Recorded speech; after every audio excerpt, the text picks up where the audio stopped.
Who feels like they're best equipped to explain what Burning Man is? Anyone want to speak up? I can do my best if nobody else wants to. Ashley, I guess I would say that it's it's kind of a arts festival that they do in the middle of. I want to say they do it in Death Valley every year, and so Zach, did you want to speak up or you just want to text? You said, oh, you've only ever heard of it. You never looked into it. Okay. So yeah, what it is it's like it's kind of an arts festival. It's, put on by artists. And then I guess in sort of assuming that all of us have a bit of the artist inside of us, or at least an appreciation for that. It's for the artists. And so they do it every August or so in Death Valley, I want to say. So it's in the middle of nowhere. And they basically, the festival becomes this like virtual city. And they have these incredibly, I mean, it started in like 1986, and it's gotten more and more elaborate with every year, to the point where it tends to be pretty breathtaking now, with these people who go out there with all kinds of equipment, and they create these installations, and they basically create a city for a few days, but a city built with art exhibits, in a way, of all different media and design. And so obviously, given COVID, they couldn't do it in person this year. So what they've done is they've created a virtual, Burning Man festival. And I guess that I should add that the title Burning Man comes from the idea that they build this enormous structure of a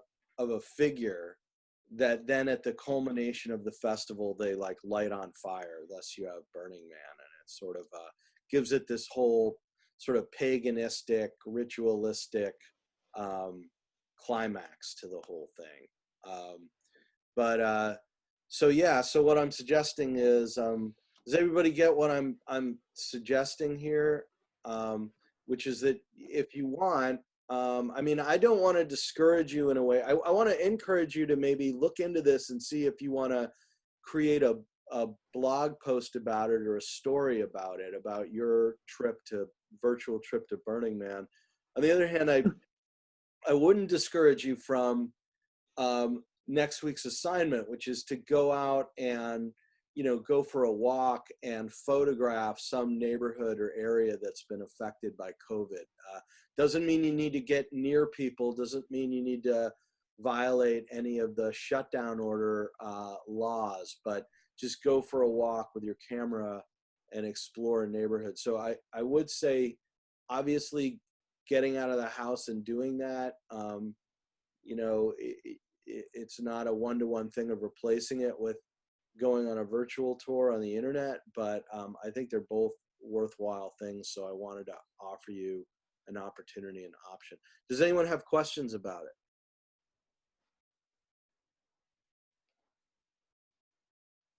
Any thoughts you want to share? How many of you find this an interesting option, something you're going to consider? I guess I'd ask for a show of hands again, maybe, so I can see how this is going over. So Carly, it sounds interesting to you. Zach, sounds good to you. Zach, okay, that's good. So it sounds like for just about everybody, it's worth entertaining. Ethan, Kelsey, you guys didn't raise your hand. Any thoughts about it? I'd be interested in it, just seeing how much time I have in my schedule to fit it in, but I've heard of the festival, so it'd be interesting to see it virtually. Yeah, I mean, I think unfortunately it closes up on the 6th, which is just around the corner, and so I can understand if there's just no time. So no worries. I mean, it's not like I'm assigning it. I'm just sort of suggesting that this may be something you want to chase after since it's happening. I just found out about it late last night. Ethan, any final comments about that? I think so what I'm understanding is that we have either the convergence relating to the COVID issue in our community or the Burning Man, so we could do either one. No, But it is completely different. I'm saying that what's due in 2 weeks is an assignment, a photo essay assignment. So right. Okay. So instead of doing that, because the convergence one is already due pretty much. Yeah, I was wondering because I already finished my convergence, so I was confused on why we'd be given another story option. But I would just choose the photo option just because I'm more interested in photography. I'm a photographer myself. But yeah, I mean, and I definitely would not. That's what I was saying. I don't think it's one for one. I don't think there's anything to replace the experience of, even if you're not it sounds like you're already oriented towards that, but I'd say even if somebody isn't, there's no replacement for going out into the world and photographing, right? So, right. But I did think this was kind of an interesting thing to do. And one of the things I am trying to emphasize this semester because of COVID is ways that, people can use online resources to tell stories and work on aspects of this craft that, I think I've made pretty clear that a lot of my entire emphasis with this class up until the pandemic hit was getting people out of the house and getting people out of their comfort zone. But now, there are all these other skills involved in multimedia. And so given, the situation we're in, I think this semester is a good time to maybe focus on those. Zach, did you want to say something? No, I didn't have anything to say. Okay. Sometimes the screens light up and I don't know why that happens, but I would say that like Zach, you had mentioned, difficulty finding someone to photograph right now. It was tempting to say, just do this instead. But I think that in that case, the skills are so different, because for next week's assignment, the idea of doing, and it's a series of, I should correct the instructions online, because if you follow the I think 8 different shots that I in my directions, you actually end up with a set of 10 photographs, because some of them ask you to take 2 shots for the step. So I think that, the reason I didn't sort of suggest, like Zach, for example, well, why don't you just do the virtual thing instead, the Burning Man thing instead for next week, is because photo composition and lighting and all those issues is obviously so different than putting together, say, a story about visiting virtual Burning Man, that I didn't think it would be a good idea. Whereas at least to some degree, the idea of visiting virtual Burning Man and telling a story about it is in some ways comparable to going out, visiting a neighborhood and coming back with a photo essay. So that was sort of part of the logic there. Plus, it would give you guys more time to not just visit Burning Man over the next few days, but then think about how to put whatever you capture from that together into a story. I mean, one thing I should add as a final comment about it is that I don't know if you go online and go to the festival, if you're able to interact with other people. I'd imagine that that's certainly, I don't see why you wouldn't be able to. Like, I can't imagine it's all so virtual that there's no interaction. So another part of that I think is important is sort of trying to be the reporter and talk to people and interview them and gather quotes and information for it. Does anyone have any final questions about that before kind of move on to other stuff?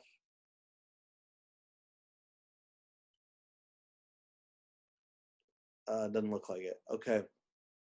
So I have a couple of ideas. I was thinking what we do is focus on the idea of generating story ideas today. We can do this kind of an exercise at another point, but I thought it would be maybe a good focus for this morning. You know, the only thing that I would hesitate about is if anybody wants me to go over the basics of setting exposures for cameras, because that is something that's like first and foremost a focus for this week. Okay, so I mean, I would have made more of an emphasis on that and more Zoom time for that if we could sign out cameras, but we can't. So I have kind of built that into what you're seeing online for the assignment, but you know, it's not part of like what I'm gonna cover today. So okay, let's try and do this. I'm gonna give everybody a minute, and I'll time it to think over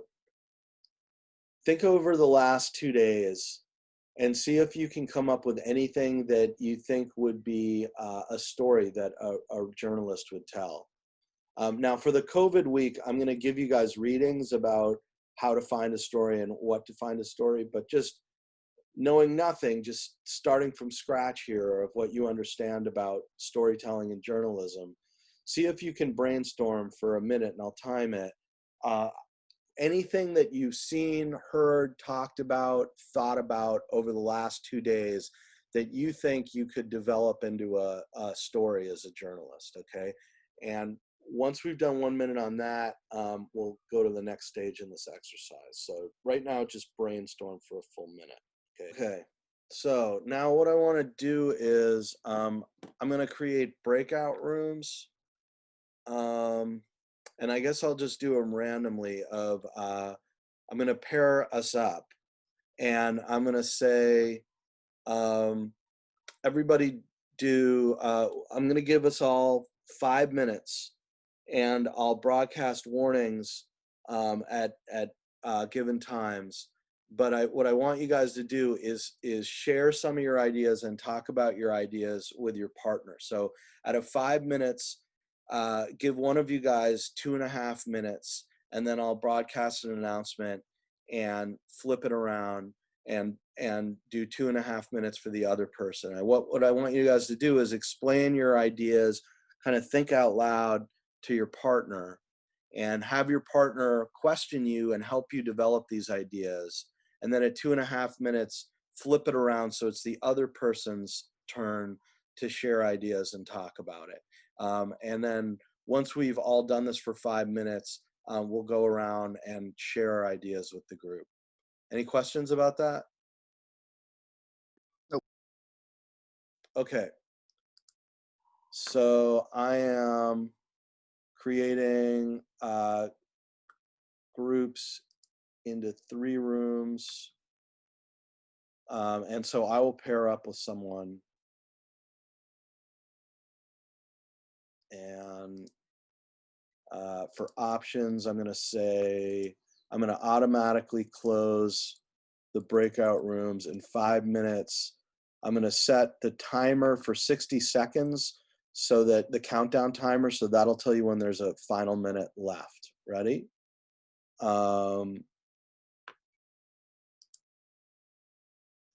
And I'm going to move everybody into breakout rooms automatically. So here we go. Ready? Go.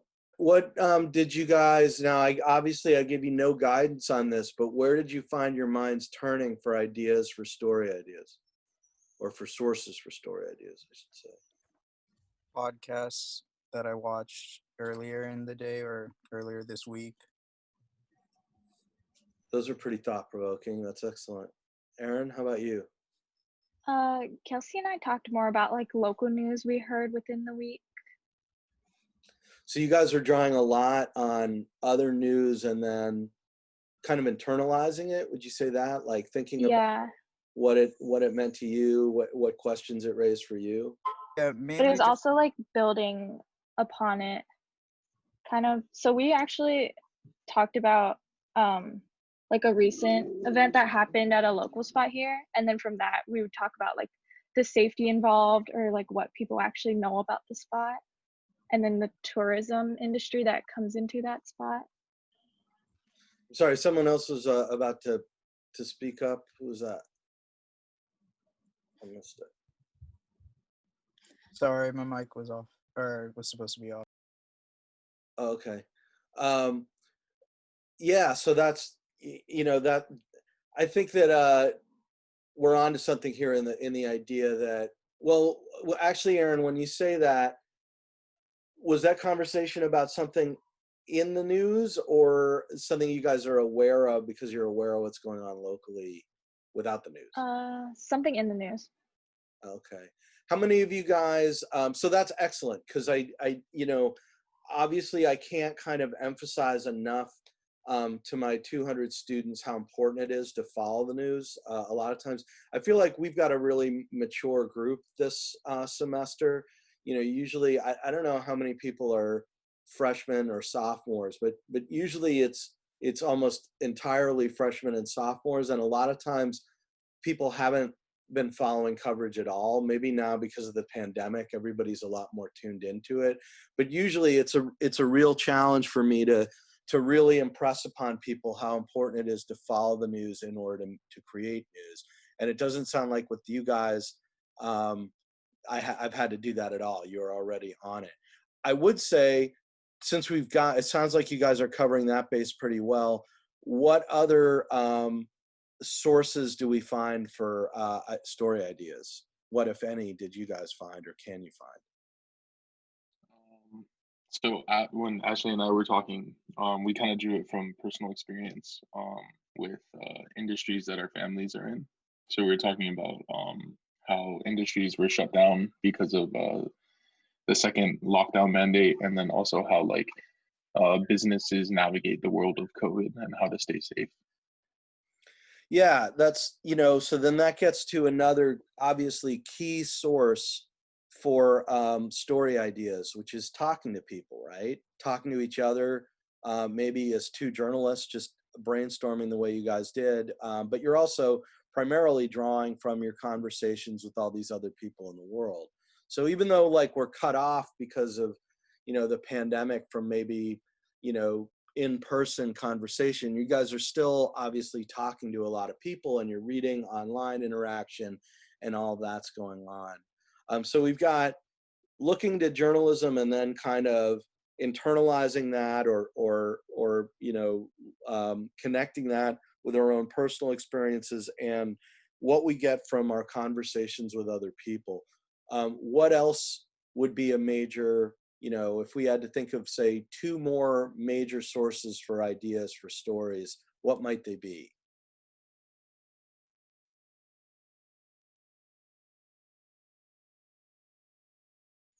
I think maybe I've stumped you guys. Kelsey, you got any ideas? No. Ethan, were you about to say something? I don't. Maybe the people around us, like interviews. Yeah, although that I'd say we covered that with journalism and the news reporting and the talking to people. I would say. Sorry. Yeah, no worries. I mean, I'm kind of I picked on you, right? So you put you on the spot. Let's see. Are any of you guys being shy, or should I just throw a couple out there? Carly, you got any ideas? Not really. I've stumped you Not. all, huh? All right, here's two ones, and I think you guys are gonna go, oh yeah, of course. One would be think about the stuff that is your passions or your interests. Okay. And in fact, here, let me share something with you guys, because I've got more than that.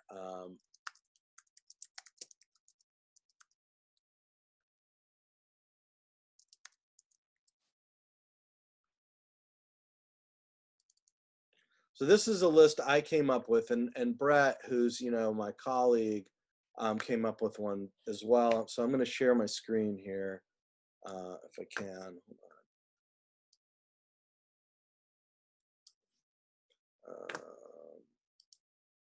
share screen.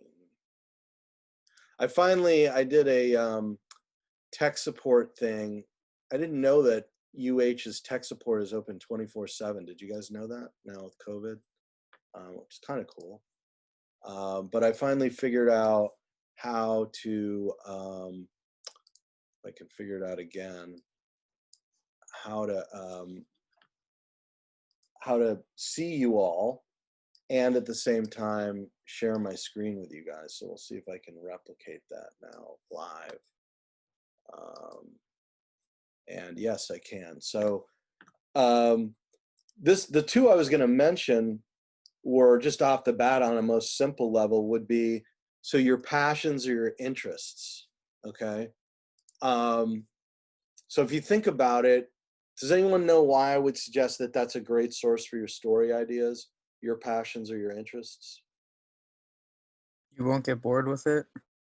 Yeah, that's a good point. So like, you know, whether that's like, what would be an example of somebody's passion or interest for you guys? Well, my example that where I grabbed my story was from a podcast, and the reason I was watching that podcast is because I'm really interested in skateboarding.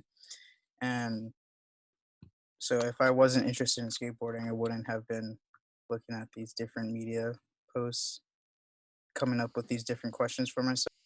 Right. And so as a journalist, if you're checking out stuff like skateboarding podcasts, what kind of advantage does it give you in stories about skateboarding? Sorry, you cut out a little. I said, like, as a journalist with an interest in skateboarding who's doing things like going online and like what else do you do to kind of indulge your interest in skateboarding?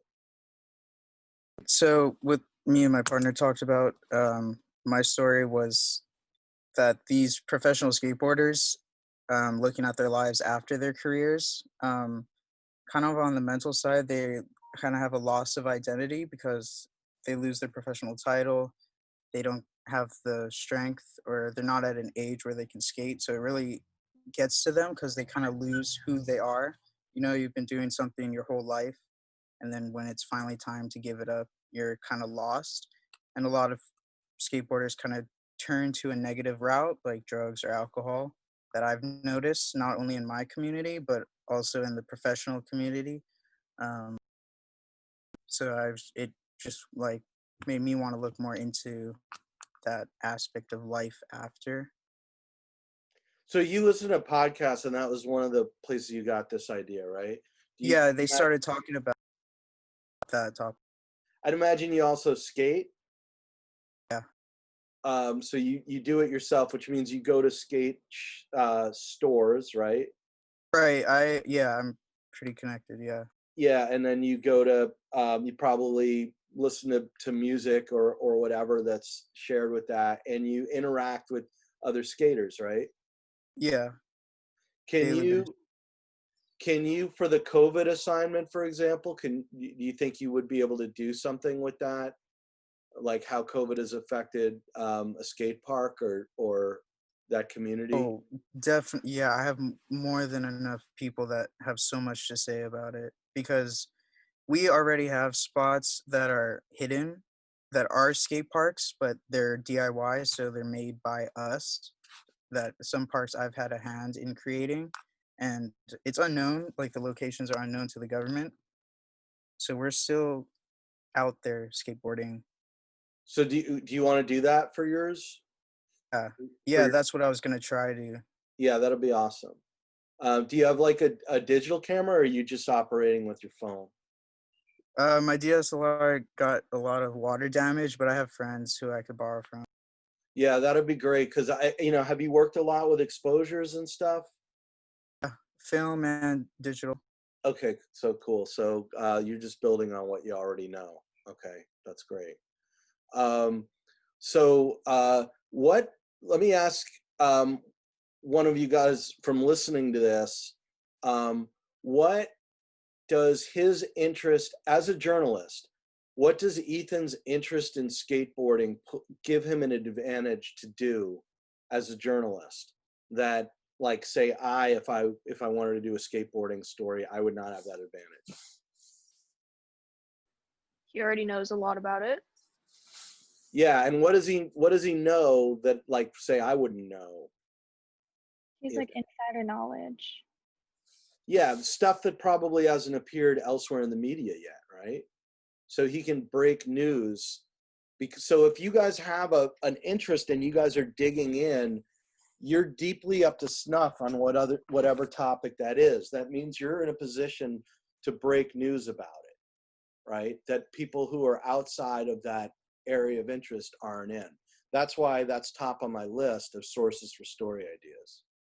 You guys got it? So here's another one. How many of you can relate to this as maybe a potential source for story ideas? If it's pissing you off, it's probably pissing other people off too.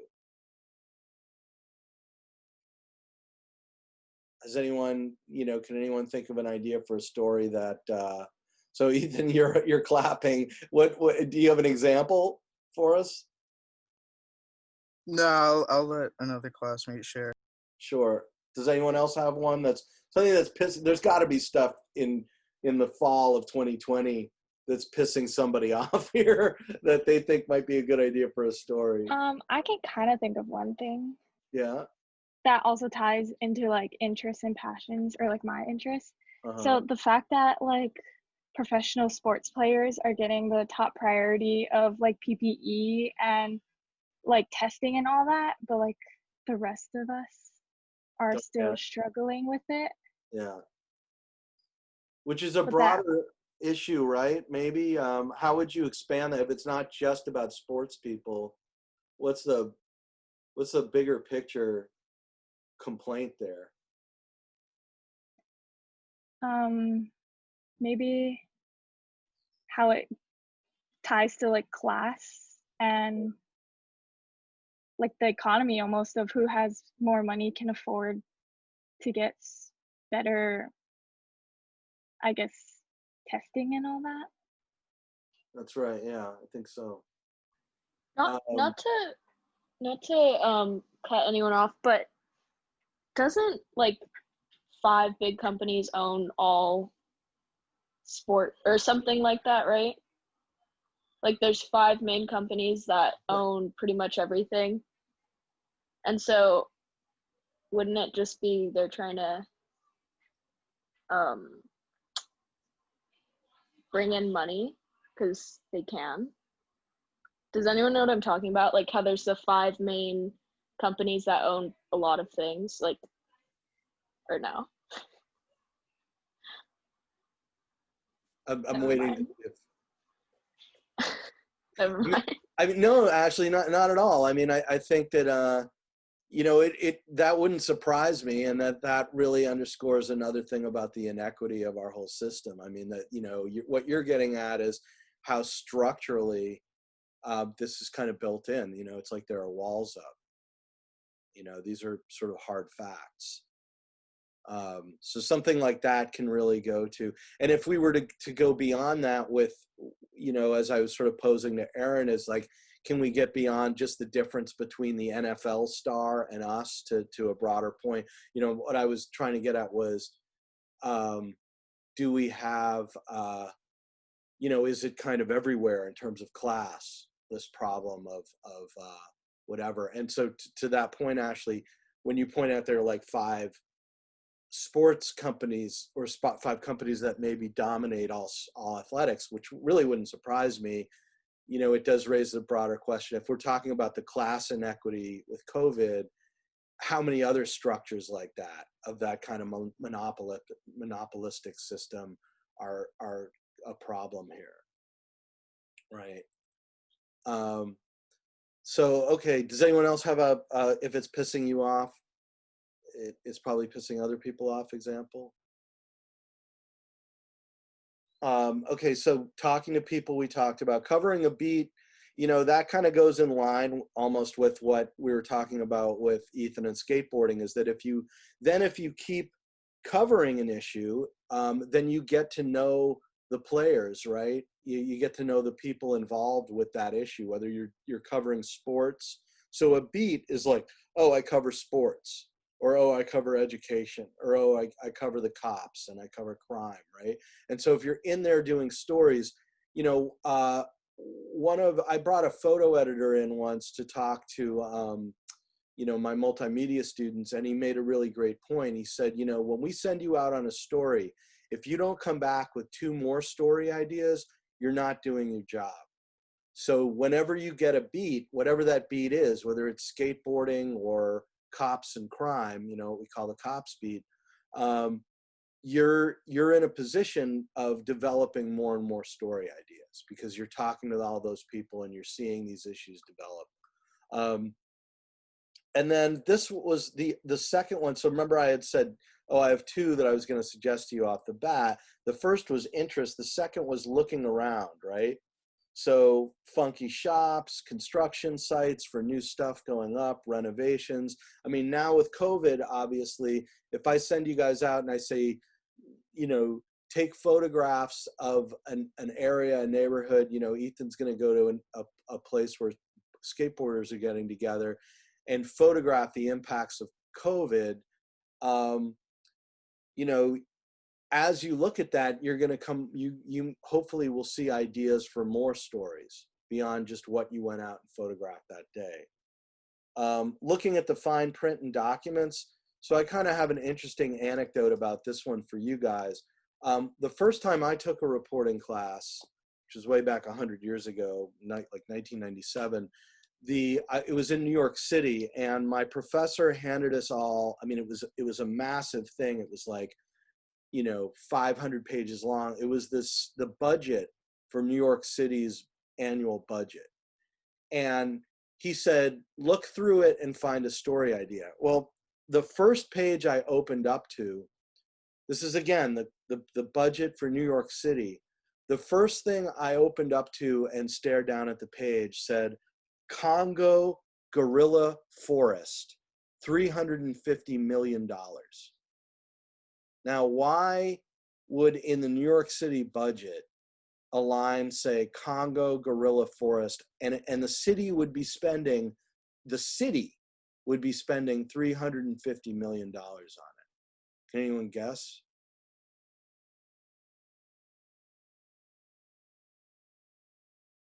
You guys are blank. It was for the, what, go ahead. I don't know. It was for the Bronx Zoo. It was the Congo Gorilla Forest for the Bronx Zoo.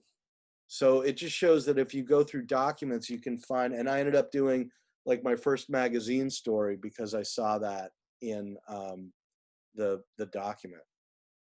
And then this is an old list I came up with. So the idea of phone books and classifieds, I mean, obviously bulletin boards, phone books and classifieds, there's all the like Craigslist and Marketplace on Facebook and all versions of that, right? So, okay, those are my list of ideas. Let me go around now and see, based on this exercise, what you guys came up with. So, Aaron, what were you referring to when you first said, you know, your ideas about what the conversation you had? What are your ideas? Oh, what Kelsey and I were talking about? Yeah. Oh, so we were talking about recently there was, I think it was a 24-year-old female that was jumping at China walls, and she actually drowned because she wasn't able to get out of the water. And so from that, we just talked about like the safety precautions that should come with local spots like that, and knowing the swells, because it's typical that like in the South during this time of year, there's more, like the waves are bigger there, so more surfers go. But that's kind of like, if people don't pay attention to that, then it becomes a big safety hazard. And so we could talk about knowing the swells and the times of year and stuff like that. Then we could also talk, like interview locals on their take of it, and also like officials on their understanding of what happens at these places. And then we could also talk about, because there's more and more tourists showing up at this spot, so like we could interview tourists of how they're finding the spot and just stuff like that. So there are more and more tourists showing up recently? Yeah. So does that mean we're having tourists flood into, that tourists are coming in these days? I'm really not sure.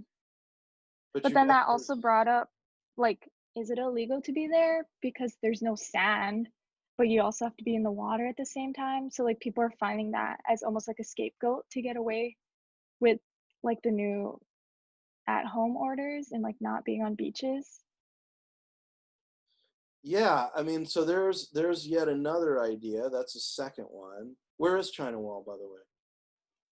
It's more in Hawaii Kai. Oh, okay, I didn't even know about it. Like in the ocean or not by the harbor, right? Not by the. It's a little past the harbor to the right. It's more by like Portlock, where the houses go along the basically the edge. And so there's a spot where it comes to like a dead end, and then if you go down that, you can walk down to like the actual rocks, and then from there you can jump into the water, and then you literally climb back up the rocks to get back up. So like if you go past Island Cafe and the Safeway and all that up that little finger, it's up that way. Yeah, kind of. When you get to like the elementary school at that intersection by Coco Marina, and then you turn right.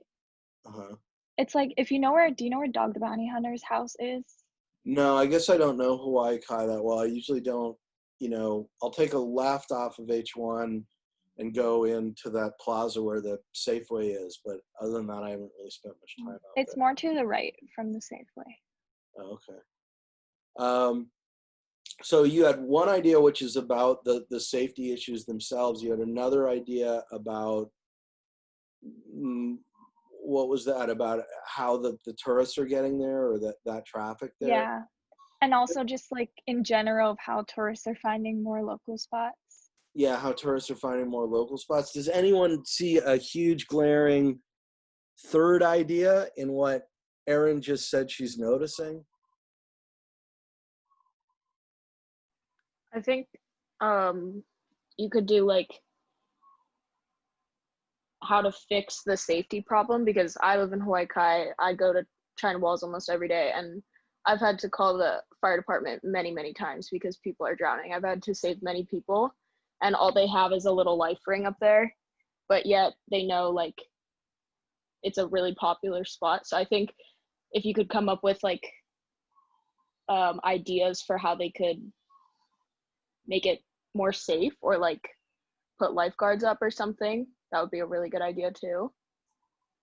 That's crazy. So it sounds like if you ever wanted to do a story, and by the way, let's not just sort of make this idle talk. Like, I hope you guys are writing these ideas down to pursue them, because, this is a challenging semester. And so to the extent that you're able to go after things like this, like Erin, it sounds like Ashley would be, if you want to do a story about this, Ashley would be a good person to interview. She's and I'd imagine you have firsthand experience as well, or you wouldn't have come up with the idea.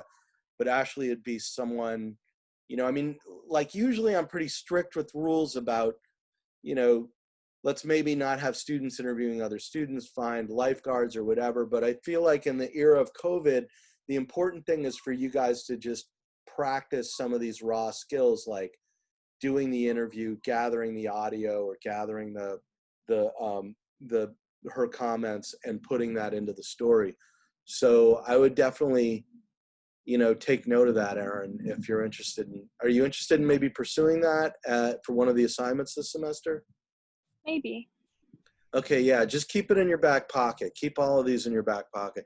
The other thing I was going to say about it was, what are all these tourists doing pouring in here? And is that contributing to the spikes? And is that why we're all shut down? Because people keep coming from the mainland and not observing quarantine, and then that's spreading it everywhere? Like, isn't Hawaii Kai one of the main areas where the cases have spiked? I guess you guys have any thoughts? Does anyone have a sense? Sorry, go ahead. I know a lot of people stay in like Airbnbs and like homes in Hawaii Kai. It's really popular for that. But I think a lot of the people I know are following the 14-day quarantine, but I know a lot of people that aren't. And I think it's I think a lot of the tourists are following it because they don't want to get fined or arrested. But I think the main people that aren't following the 14-day quarantine are people that like are from here, but then they go to the mainland and they're coming back to see their family or whatever. They're not following the 14-day quarantine from what I've noticed. Yeah, so I think this is like a kind of a big ongoing local story that you guys could definitely do something with. You know, because we're all going to be confined to our homes until, you know, people figure this out. I mean, I was in Hawaii Kai just before the shutdown, like a day or two before the shutdown. And I mean, there were just mobs of people not observing social distancing at all, just glomming together at the beach. I mean, it just looked like, you know, a complete like petri dish. So yeah, there's a lot going on with that. Kelsey, I know, so you and Aaron talked. Yeah. Do you have, did you come up with different ideas or did you guys sort of share those? That was kind of like our mutual, she covered kind of everything we both said. Do you have any interest in pursuing any of those? I actually didn't know about this topic until she shared it with me, but I thought it was very interesting. And like, I agree that's becoming way more like a tourist spot there, which I feel like the safety of it, tourists shouldn't be going there if they don't know what they're doing. So I don't know. Yeah. At the very least, it may be, I mean, maintaining safety like we're talking about, Kelsey or Aaron, that may be a spot you want to go visit for the COVID assignment, do the 17th. You know, go out there and photograph it. And, you know, the comment about COVID and that may be, well, you know, there may be shutdowns or whatever, but this is certainly still a popular spot. I mean, is it, Aaron? I mean, I haven't been there recently since the shutdown, so I'm not too sure. Yeah. Well, either way, either it's crowded, in which case it sort of shows that lack of impact of the shutdown, or it's empty, in which case, you know, there's been an impact. And it sounds like kind of an interesting place to photograph, even if people aren't there. I mean, you guys have heard me say with photojournalism, people make the news, and I do kind of, ideally, I would want you guys to work on that skill, but I don't know as your professor a responsible way to ask you to do that right now, unless you're dealing with some kind of a zoom lens, which given that we don't have any access to our digital cameras, you know, unless you're zooming with your phone, I don't know how you do that. So we're in a bit of a challenge with that. Ethan, you already gave us a story idea. Do you have another one from doing this exercise? Well, the one I shared is the one I talked about during the exercise. Okay. Yeah. Did you have anything to add, or are you good? Well, I know there's a bunch of other stories that could stem off of life after professional skateboarding or skateboarding during a pandemic. You know, I could, so I don't really have anything else to add or any other questions.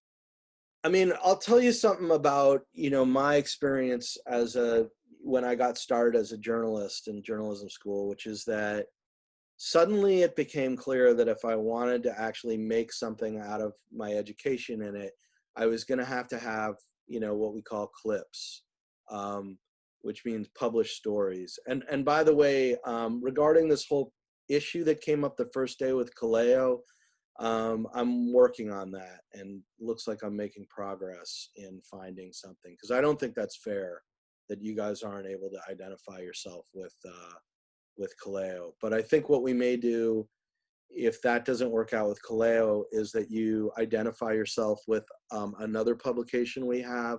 You know, if Kaleo doesn't want your content and isn't going to help you all out, then we'll just go with something that as journalism instructors we produce ourselves, which is called Hoa Oahu, which is basically another university publication.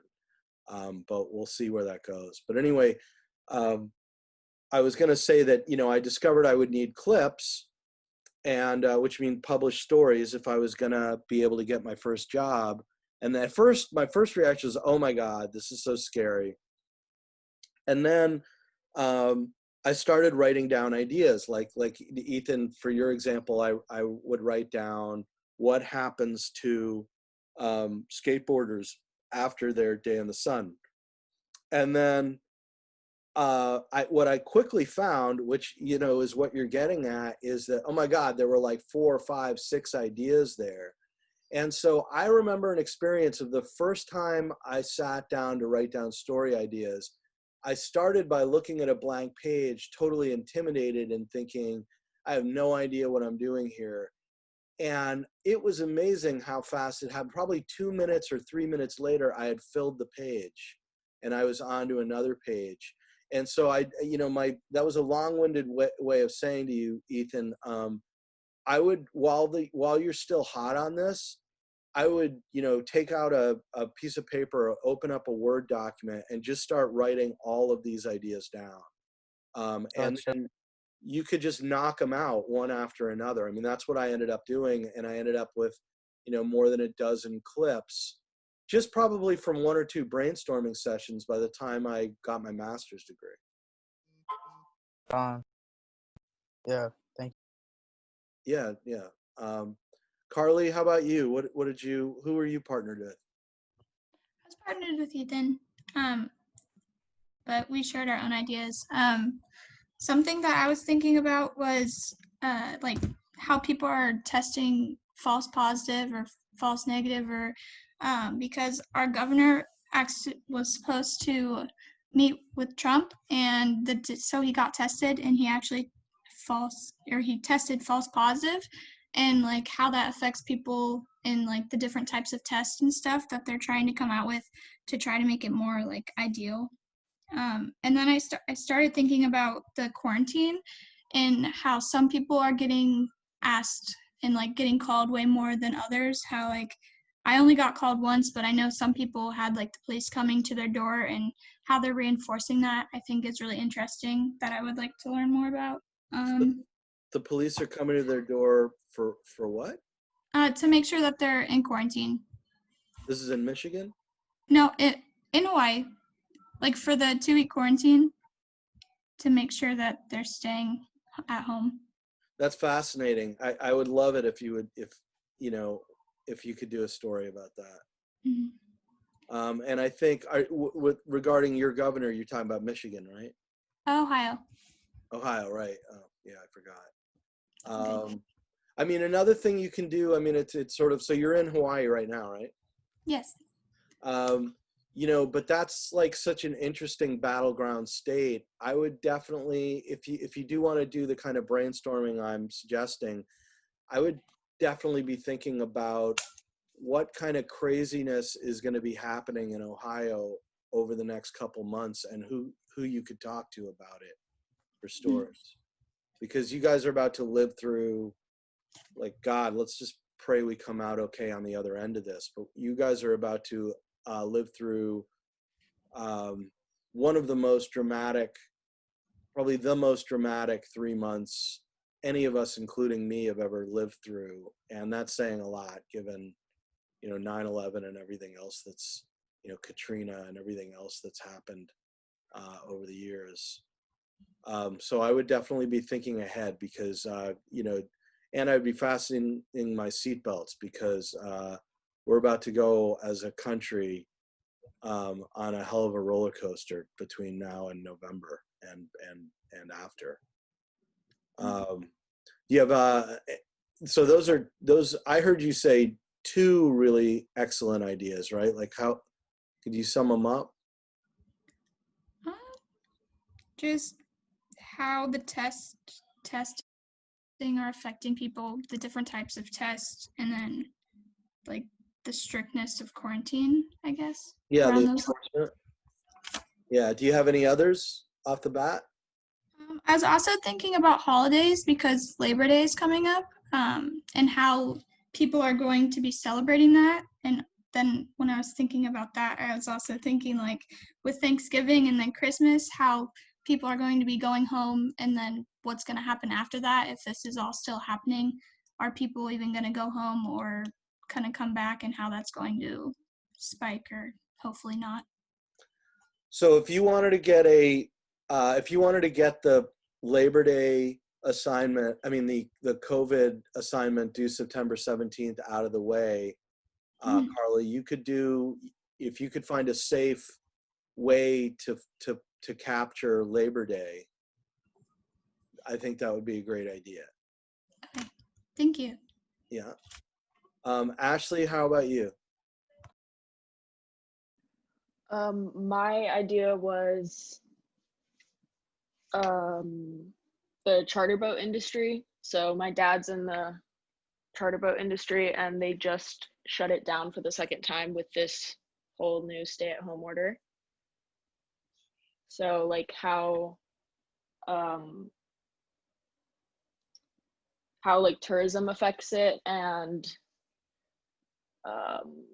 like each individual captain, maybe I could go around asking the other captains at the harbor and stuff.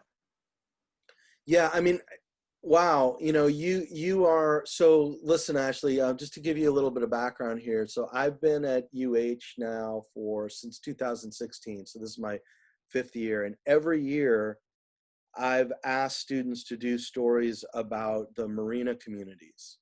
And every year it kind of like hasn't really happened. But I think that if you're interested, you could make this kind of your semester long focus if you want. I mean, I don't know, we haven't even had a conversation about it. This is why the individual talks that I have with you guys will be so important this semester. But, so I don't know what all else, you're really passionate about or connected to, but you could easily focus every project around your connection to that world. What are you thinking? Yeah, I mean, I've worked on his boats for the last 3 years, and it's definitely a big part of my life and interest. So I think that could definitely happen. Right, and these communities are to me, I covered, we used to call them in the Florida Keys, we used to call them liveaboard boater communities. And, because people lived on their boats, right? And it was a very similar situation to Hawaii, where the costs of housing were so expensive that for a lot of people, it made most sense to live on their boats. And then that created a community. And also there's a really rich history of that. Like, John Steinbeck decades ago wrote Cannery Row. If you've ever seen the old Popeye cartoons or the movie that was made by Robert Altman in the 80s, that's all about liveaboard boater communities, which have existed for generations. I wonder if you've always had a sense of that, Ashley, as being someone connected to it. Yeah, I think it was awesome that you brought that up, because that just sparked a new idea, because the harbor that he runs out of at Kewalo is you're supposed to be running your business out of there, and there's tons of liveaboards in that harbor, and it makes all the people that are trying to run a business angry, because a lot of them are really cool, but then you have a lot of people that are also disrespectful and just kind of gross, and it's hard for people to run a business out of that. But yeah. Yeah, I mean, I think, wow, you are right in the middle, and you have access to just an amazing world there. And the local media has kind of done little sort of forays into that, dropped in and out, but you're in a much better position to really tell stories about it. You could really do, I mean, we submit, so just to let you guys know, I'll take your stuff and I'll submit it for our contests, and so you've easily got grounds there for stuff that we can submit to, if you can put it together right, that we can submit to competitions that should be extremely competitive. I mean, I think all of you guys are coming up with great ideas that if you can execute them, I can then submit, and hopefully we can win a ton of awards. For the work now, the downside is you guys finish your stuff for 2020, and I think it's, well, I mean, actually, as maybe as early as June, you would find out if you won awards for it. So next June of 2021. So that's pretty good. The people in the spring, it's kind of more of a bummer because they wouldn't get to hear until the following year whether they won an award. But for you guys, you'd be coming in for a 2020 competition, and so you'd get awards for work like that in 2021. And I think like what you just said, Ashley, is you know, really gets at like the you know, a lot of different things at stake. Because I think for liveaboarders, they feel like, hey, we've had a community here for generations, and it's being ripped apart by whatever new laws are kind of pushing us out, or by the business owners are here.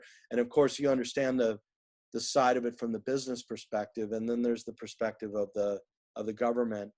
And so for all of this stuff, there's just so much storytelling that you could do with it. Now, having said that, do you have other ideas, or you know, was that the main one that you talked about? There's also, well, going off, you mean like within the charter industry or completely separate? Well, I meant separate, but why? Was there something you wanted to say about the charter industry? There's one other like small section I would be really interested in too, is the parking, because they shut down the surfers parking lot at Kewalo. So now like there's hundreds of people parking in the boat parking lot. And so I surf at Kewalo a lot, but I also work. So it takes me like 45 minutes to find parking. So I think that could be an interesting thing. Like, is it fair that they're shutting the surfing parking lot down and taking away customer parking? Yeah, it sounds like you're plugged into more than one community here pretty well. So yeah, I would say, you know, and then that almost kind of answers my second question about, did you have other story ideas? Do you have any others beyond that? Not at the moment. Well, you gave about 50 right there. So, you know, same advice would apply to Ethan, is that like, you didn't just give one or two or three ideas, you gave about, you know, literally a lot. I don't know, 10, 15, 20. I would just start writing really fast and see how many, like just, you know, a handful of phrases for each story idea, and see how many you end up with. While, you know, strike while you're hot kind of thing. Zach, how about you? Yeah, so going off of like the business side of things, I was thinking about doing stuff with the auto recycler and like auto world, because I have experience in that. And I was just kind of thinking about, in current times, how do they navigate staying open and staying safe for their customers and themselves. When we were talking in our group, we were talking about how that could be applied to like many other businesses that are essential and to the infrastructure of Hawaii. Do you But feel yeah, like, that's kind of my idea. do you feel like you can photograph any of that? You know, you and I talked about the Oh, shutdown orders or whatever. yeah, yeah, 100%. I could go down. I mean, I'm currently working at a auto recycler, so I mean, I could go down anytime and take photos there. Maybe, can you take a look at my 8 shots for recommended and see if Yeah. you could kind of reconfigure that or troubleshoot that to enable you to do that? Yeah, I can do that. Yeah, for sure. Okay, I mean, maybe there's a way. I mean, I do think that like a lot of this assignment was about specifically the skill of capturing a person, but maybe there's a way for us to, if that's the issue, maybe there's a way to reconfigure it to be about framing. Okay.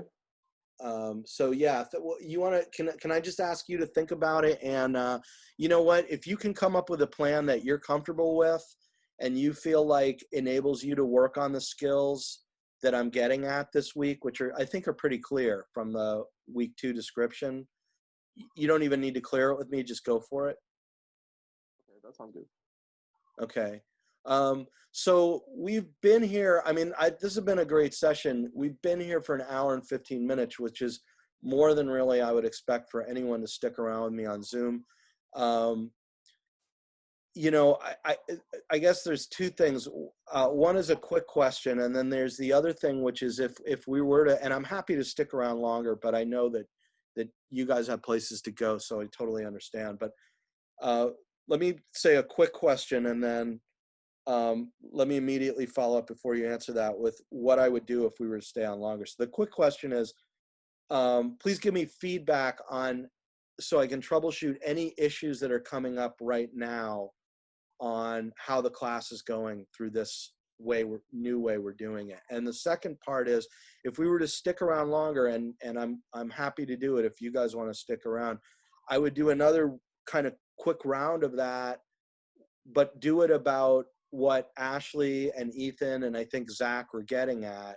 Maybe I could just talk to Kelsey and Aaron, if you guys want to stick around, about like what happened today was that Ethan, Ashley, and Zach all had ideas about things that they can follow without kind of endangering themselves for the rest of the semester, right? And my question is, for you, Aaron, and you, Kelsey, is there a circle you could follow, like a group of people, something that wouldn't, expose you, going out, with the pandemic, but that you'd be able to keep going back to for stories over and over? But let's tackle the first part of this first. Feedback on something I could do better, things you'd like me to change about the class right now to make this work for you.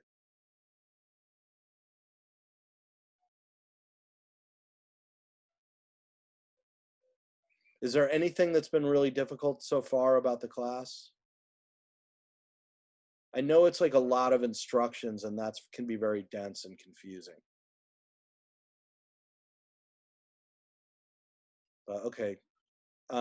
If you have any of that, this is the first time I'm doing, an asynchronous Zoom session class. So if you have anything like that, but you're feeling a little bit hesitant about saying it kind of in a Zoom session, can you please email me about that? Because if I don't have the feedback, I don't know what to change or how to change it or how well any of this is working. Okay. And secondly, yeah, thanks, Zach. Secondly, I would just say that for Aaron and Kelsey, for the rest of you guys, if it'd be helpful maybe to weigh in here and listen to these folks if they want to brainstorm. But do either of you guys have any ideas about following some group, doing it that way?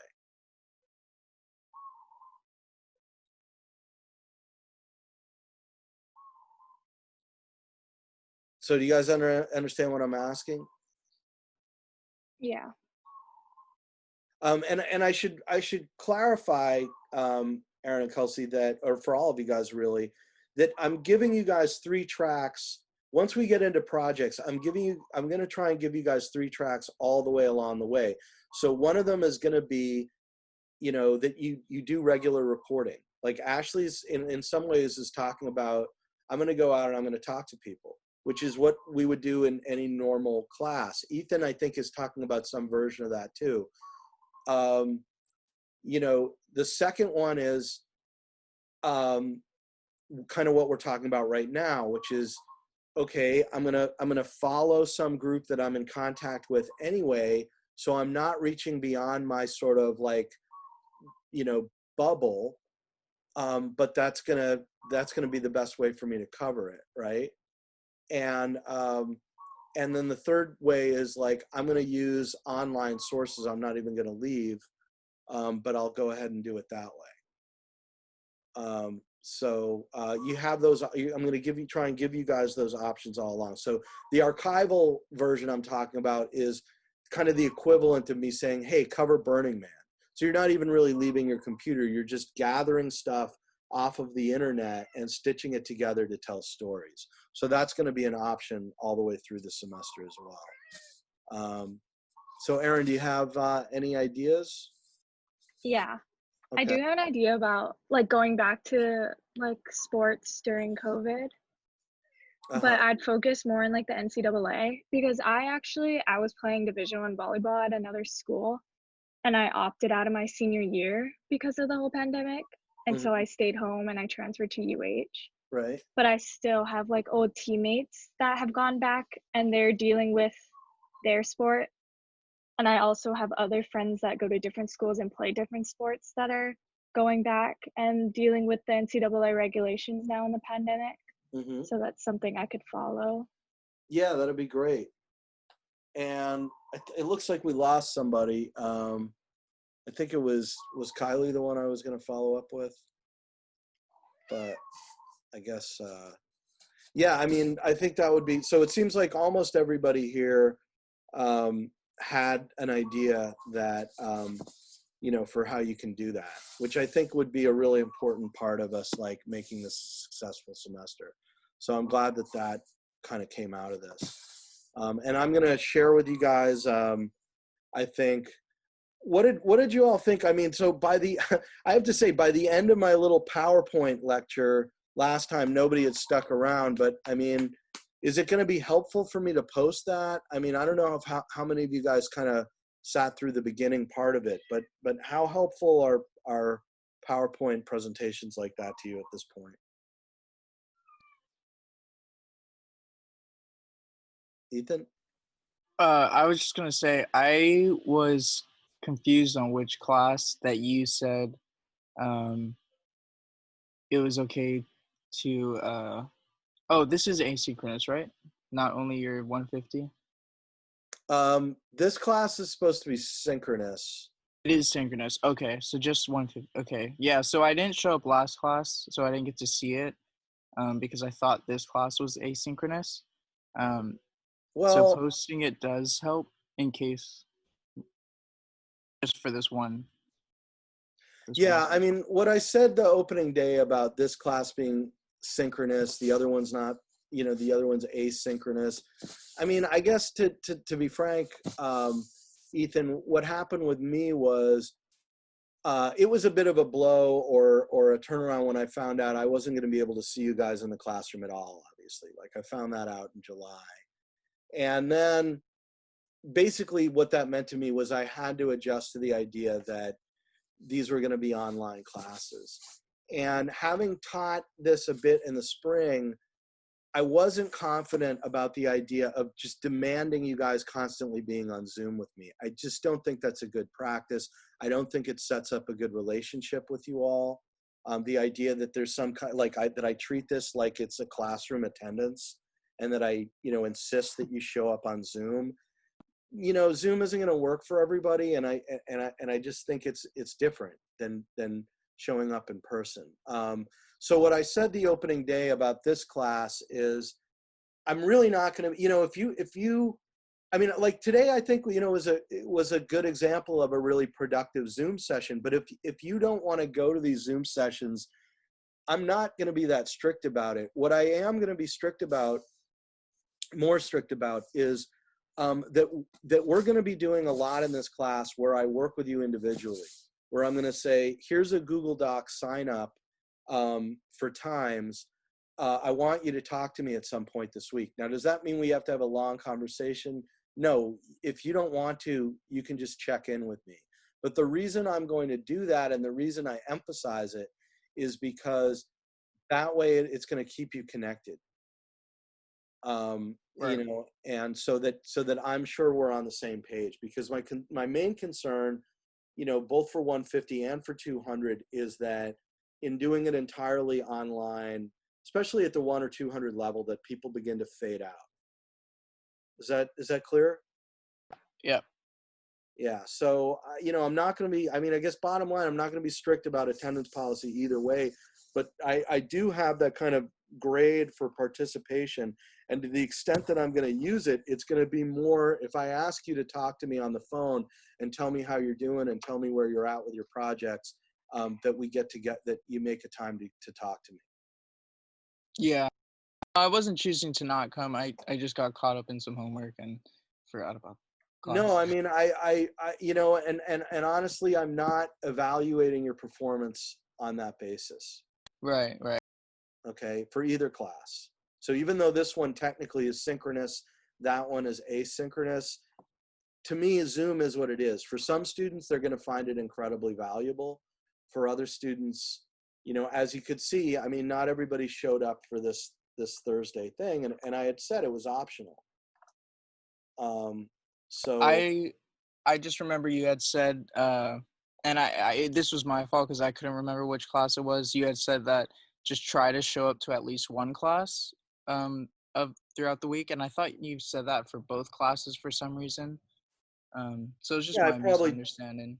Yeah, I did. I mean, I think for this class, having said what I just said, I really did go into this semester hoping or thinking that to the extent possible, I could do individual discussions with you in terms of the most productive thing.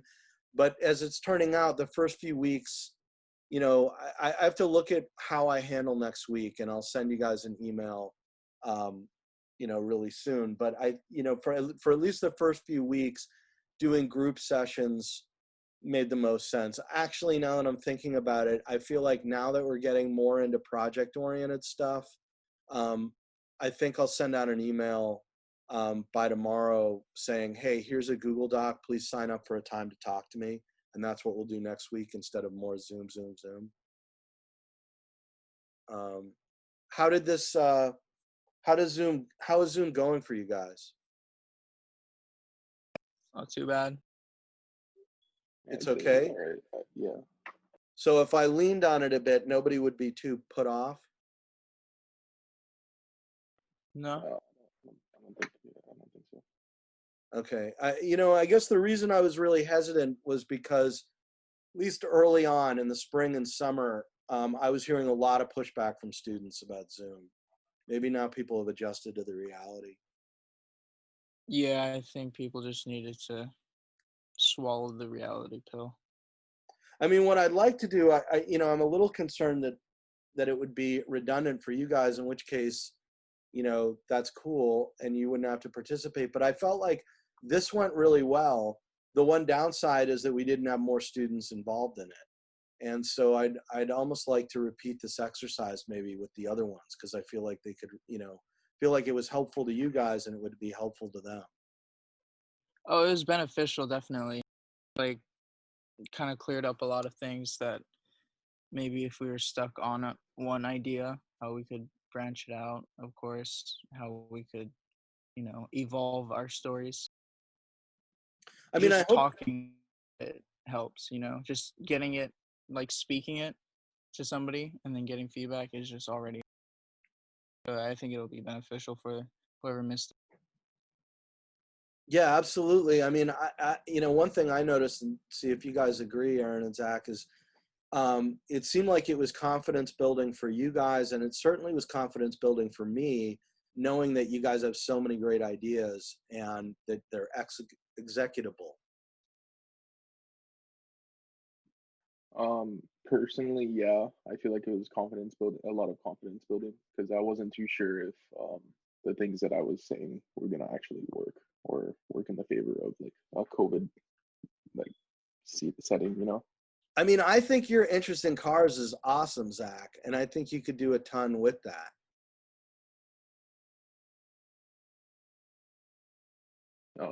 Yeah, I mean, yeah, I think I could realistically do a lot with it. Do people race here at all? Do they do any kind of competitions? Is there any kind of culture around that? There is, but it's illegal, so I'm not too into that. There are drag races and stuff in Campbell sometimes, but there's no way I could entice you or beg you to cover. I mean, I've been, again, going back, I've been asking students to cover street racing. I think Fast and the Furious came out the first year I ever taught multimedia journalism, which was like 2010 or something like that. And I knew what was going on, and so I would beg my students to cover street racing. Any It's chance? just, it's like the crowd. It's just uncomfortable. Like, Yeah. you So don't want to put anybody off the wrong way.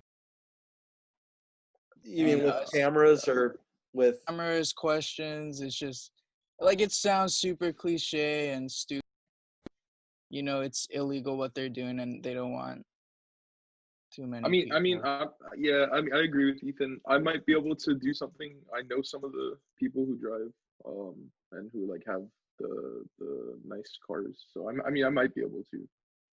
I think there's a way to maybe protect them and us to do good stories about it. Oh, definitely. Netflix does it with their drug cases.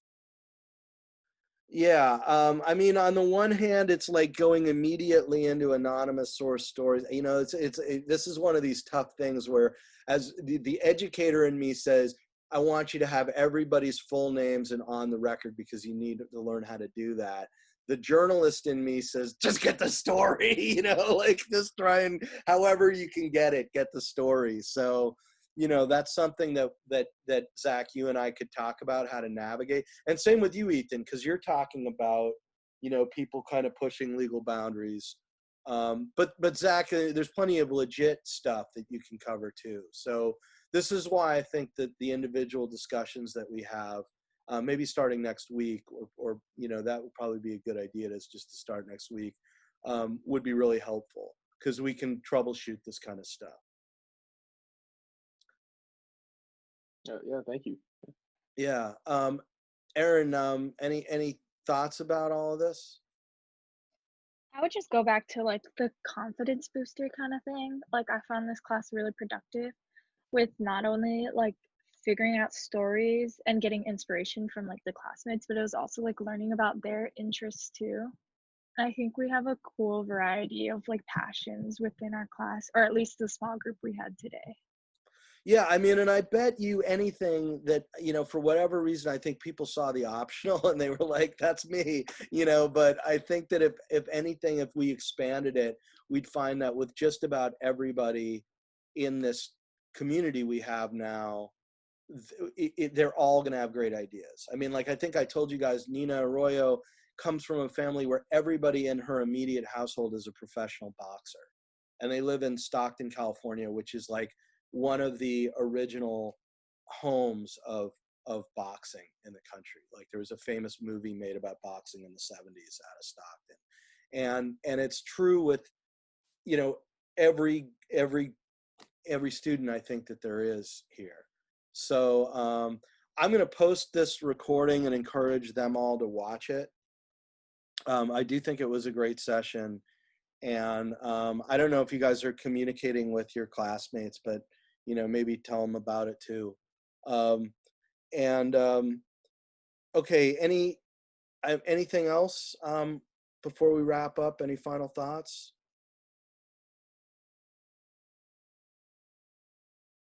Okay. Yeah, I thought that was a fantastic session. Thank you guys so much. And I will be posting this on, I think I'm going to create a separate tab for our videos, and then I'll create a separate section of the website for this stuff too. So this is a great session for me. It gave me, you know, really good feeling about the semester with y'all. So thank you.